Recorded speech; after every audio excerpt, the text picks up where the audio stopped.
केरल में धमाके के जिस आरोपी को अब तक एजेंसियां पूछताछ कर रही थी उसे गिरफ्तार किया गया, लेकिन उसके उन बयानों पर अब तक एजेंसियों को भरोसा नहीं है। दरअसल इस पूरे धमाके के पीछे किसी मास्टरमाइंड का हाथ है और इसमें खास तौर से डोमिनिक मार्टिन, जिसने खुद कबूला था और जिसने धमाके के कुछ समय बाद ही एक सोशल मीडिया लाइव किया था और उस दौरान भी उसने अपने को बताया था कि उसने ही इस धमाके को अंजाम दिया है और ये टेक्निक उसने खुद सीखी थी और उसको वो यहाँ पर अमल में लाना चाहता था। लेकिन इस पूरे धमाके में यहाँ पर जान भी गई और साथ ही कई लोग इसमें घायल हो गए।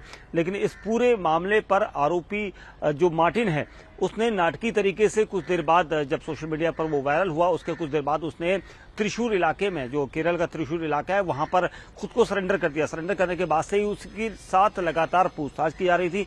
कई घंटे पूछताछ की गई, गिरफ्तारी की गई, लेकिन उसके बाद भी अभी भी जांच एजेंसियों को उसकी किसी भी दावे पर यकीन नहीं हो रहा है। दरअसल ये माना जा रहा है कि इस पूरे खेल के पीछे उसका इस्तेमाल जरूर किया जा सकता है, लेकिन इसके पीछे कोई और बैठा है जो किसी न किसी बड़ी धमाके की साजिश को अंजाम देने के लिए ताना बाना बुन रहा है, या फिर ये धमाका जो केरल में हुआ था उस धमाके को एक ट्रेलर माना जा रहा है, क्योंकि एजेंसियां लगातार उस बात के पीछे का पता लगा रही हैं जो अब तक उसने बयान में दिया था। क्योंकि ये कहा जा रहा है कि सूत्र बताते हैं कि दुबई से वो आया था, दुबई में कई साल रहा, 15 से 16 साल वो दुबई में रहा था, वहां पर इलेक्ट्रिशियन बतौर काम करता था। इलेक्ट्रिक की उसे काफी अच्छी, इलेक्ट्रिसिटी की काफी अच्छी जानकारी थी और उसके साथ ही जब वो भारत में 2 से ढाई महीने पहले पहुंचा था तो वहां पर आकर उसने यहाँ पर छोटे छोटे बच्चों को इंग्लिश का ट्यूशन पढ़ाना शुरू किया, इंग्लिश पढ़ानी शुरू करी। तो काफी हद तक उसके जो दावे थे उन पर विश्वास इसीलिए नहीं हो रहा है। साथ ही एजेंसियां अब कोशिश ये कर रही हैं कि क्या पीएफआई का लिंक इसमें हो सकता है, और इसके लिए वो सारे उस रूट को जहां पर पीएफआई की पुरानी गतिविधियां रही हैं, जिस तरह के आरोप लगे थे, उन आरोपों के आधार पर इस पीएफआई की लाइन को भी जांच कर रही हैं। साथ ही उसका दुबई का पूरा कनेक्शन खंगाला जा रहा है, क्योंकि दुबई में जिस तरह से डोमिनिक मार्टिन ने कहा था कि वो दुबई में कई साल रहा था, वहां पर वो काम करता था, वहां पर उसे जो कुछ उसने ये कुछ सीखा, बम बनाने की जो टेक्निक थी वो उसने सीखी, उसका अमल में उसे लाया गया, धमाका किया उसने जिस जगह को उसने चुना था। क्या इसके पीछे किसी का हाथ था?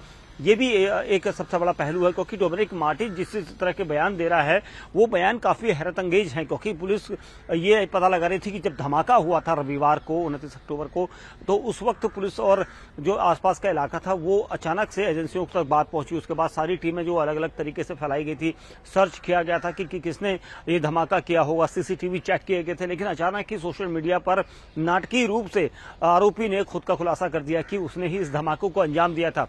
अब जिस तरह से एजेंसियां उससे पूछताछ कर रही थी, तो उसके बाद ही जिसकी लिंक उस जो धमाका हुआ था उसके लिंक आतंकी संगठन से जुड़ने की यहाँ पर जिस तरह के आरोप लगे थे उससे तैयारी की जा रही है। लेकिन एजेंसियों को ये यकीन नहीं था कि अचानक से इस पूरे धमाके का मास्टरमाइंड खुद को बताकर डोमिनिक मार्टिन यहाँ पर सामने आ जाएगा और उसने सरेंडर जिस तरह से एक थाने में किया त्रिशूर इलाके के, तो वहां पर उसके बाद से ही गुत्थी लगातार सुलझने के बजाय उलझती जा रही है। और अब एजेंसियां कोशिश कर रही हैं कि डोमिनिक मार्टिन से उस बात को उगलवाया जाए जो वो अब तक छिपाता हुआ आया है, क्योंकि कहीं ना कहीं इस पूरे धमाके की साजिश के पीछे किसी तीसरे का हाथ है। और ये मास्टरमाइंड कौन है?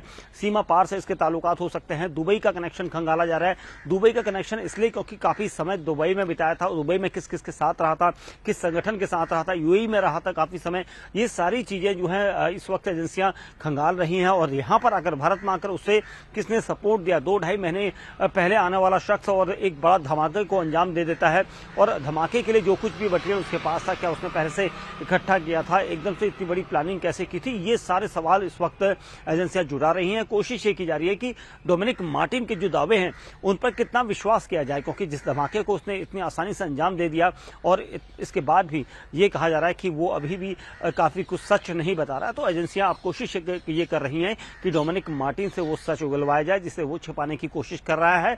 और साथ ही तीसरे संगठन यानी किसी आतंकी संगठन से अगर वो जुड़ा है तो उसे छुपाने की या बचाने की यहाँ पर कोशिश कर रहा है।